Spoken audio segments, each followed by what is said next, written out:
Kamalapur rail station থেকে আমরা নয়ন আলী নামে একজন অনলাইন ভিত্তিক টিকিট কালোবাজারি চক্রের এক সদস্যকে গ্রেপ্তার করি এবং তার সাথে যে মোবাইল, সেই মোবাইল জব্দ করে আমরা মোবাইলের তথ্যপাত্র বিশ্লেষণ করে আমরা 45টি রেলওয়ে সেবার অ্যাপস তার মোবাইলে পাই এবং তার দেহ তল্লাশি করে আমরা তার সাথে 179টি ঢাকা চট্টগ্রাম রুটের বিভিন্ন তারিখের 179টি টিকিট আমরা জব্দ করি এবং তার সাথে একটি স্মার্ট সেটও জব্দ করি। তার দেওয়া তথ্যের ভিত্তিতে তিনি আমাদের প্রাথমিকভাবে স্বীকার করেছেন তিনি প্রত্যেক দিন সকালবেলা 8টা থেকে, আপনারা জানেন সকল আন্তনগরে ট্রেনের টিকিট 100% অনলাইনে ওপেন করে দেওয়া হয়, কিন্তু ওনার এখানে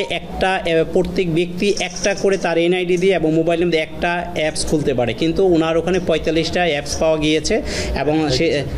আইডি পাওয়া গিয়েছে এবং তাদের যখন জিজ্ঞাসাবাদ করি তখন বলে যে এটা আমি বিভিন্ন জনের কাছ থেকে এনআইডি দিয়ে মোবাইল নাম্বার দিয়ে অ্যাপসটা খুলেছে এবং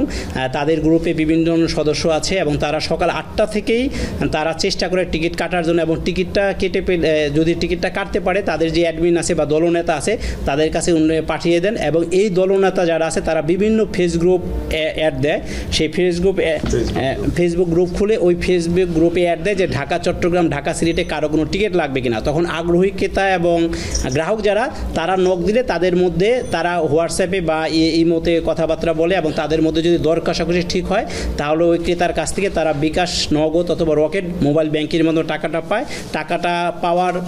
টাকাটা পেলে পরে তারা এই যে টিকিটের একটা পিডিএফ কপি হোয়াটসঅ্যাপে পাঠিয়ে দেয়। হোয়াটসঅ্যাপে পাঠিয়ে দিলে ক্রেতা বা গ্রাহক সেই টিকিটটা কোনো কম্পিউটার দোকান থেকে প্রিন্ট করে কিংবা প্রিন্ট ছাড়াই মোবাইলের ভিতরে টিকিটটা থাকে, তারপরে এরা যাতায়াত করে। উনি আমাদের প্রাথমিকভাবে স্বীকার করেছে তার দেওয়া তথ্য মতে আমরা 12টার দিকে ঢাকা রাজধানীর পল্লবী এলাকা থেকে আলামিন নামে আরও একজন সদস্যকে গ্রেপ্তার করতে সক্ষম হই এবং যিনি দীর্ঘদিন যাবত এই অনলাইন ভিত্তিক টিকিট কালোবাজারের সাথে জড়িত, তার নাম হলো আলামিন এবং সেই এই যে ফেসবুক একটা পেজ খুলেছে, দেখেন আপনারা দেখাচ্ছি, ঢাকা টু কক্সবাজার ট্রেন। সে হলো এই গ্রুপের মডারেটর বা অ্যাডমিন। সে আবার বিভিন্ন জনকে, বিভিন্ন সদস্যদেরকে আপনার এনআইডি এবং বিভিন্ন জনের মোবাইল সংগ্রহ করে অ্যাপস খুলে দেয়। এই আলামিনকে যখন অ্যারেস্ট করি তখন তার কাছ থেকে আমরা 83টি টিকিট, আসন সংখ্যা হলো 189টি এবং বিভিন্ন রুটের, এটা হলো ঢাকা চট্টগ্রাম রুটেরও আছে, ঢাকা কক্সবাজার রুটেরও আছে, এখানে বিভিন্ন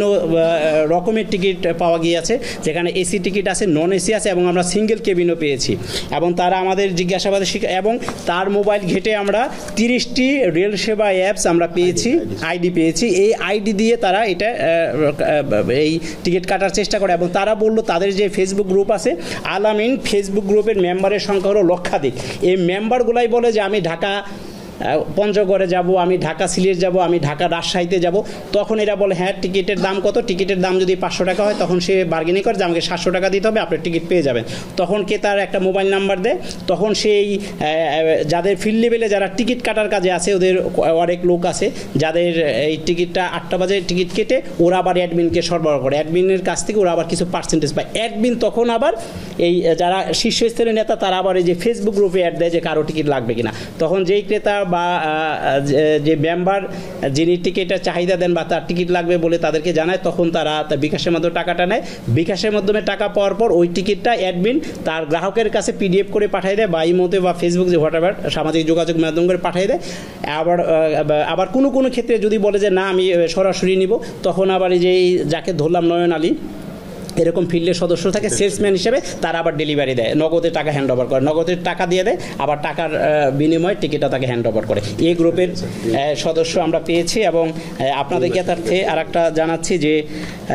নয়নের যে বিকাশ অ্যাকাউন্ট, নয়নের বিকাশ অ্যাকাউন্টে 2 মাসে 6,44,000 টাকা লেনদেনের তথ্য পাওয়া গেছে এবং এইগুলা যে টিকিট বিক্রির টাকা, টিকিট লেনদেনের টাকা সে আমাদেরকে স্বীকার করছে। এবং আলামিন বিকাশ অ্যাকাউন্টে বিগত 2 মাসে 6,91,000 টাকা লেনদেনের তথ্য পাওয়া গেছে এবং আলামিনের কাছ থেকে আমরা টিকিট কেনা বেচার 19,500 টাকা আমরা জব্দ করেছি। এবং আলামিন আমাদের কাছে স্বীকার করেছে তার বিকাশ অ্যাকাউন্টে এখনও প্রায় 30,000 টাকা এই বিভিন্ন গ্রাহকের ক্রেতার 30,000 টাকা তার অ্যাকাউন্টে অলরেডি জমা আছে।